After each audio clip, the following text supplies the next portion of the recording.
The US and Iran just signed a historic deal, 14 points in total. But these are the ones that will actually reshape the global economy.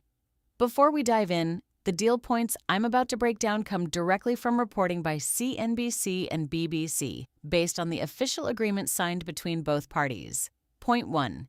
The immediate and permanent termination of all military operations, on all fronts, including Lebanon. On the surface, this sounds like a standard ceasefire, but what was actually happening before this?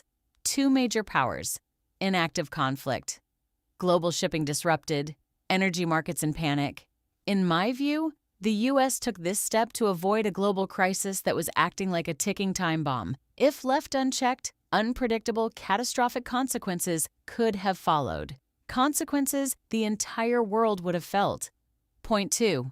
The U.S. will begin removing its naval blockade immediately and fully end it within 30 days. Why does this matter? One word: Hormuz. The Strait of Hormuz carries 20% of the world's oil supply every single day. When Iran closed it during the conflict, energy markets worldwide felt the pain almost instantly. The blockade removal means that artery starts flowing again, and when supply chains normalize, prices follow. Point 3. The U.S. commits at least $300 billion for Iran's reconstruction and economic development. Now, let me be clear. This is not cash handed directly to Iran. Based on my analysis, this is a structured investment program. Funds directed toward rebuilding Iran's infrastructure, its energy sector, and its broader economy. Think of it less like a payment and more like a long-term economic partnership. A calculated move, not charity, strategy. Point 4. The U.S. Treasury will issue waivers, allowing Iran to legally export crude oil and petroleum products. This is arguably the most impactful point for global oil prices. Iran holds the fourth largest proven oil reserves in the world, and they're about to re-enter the global supply chain.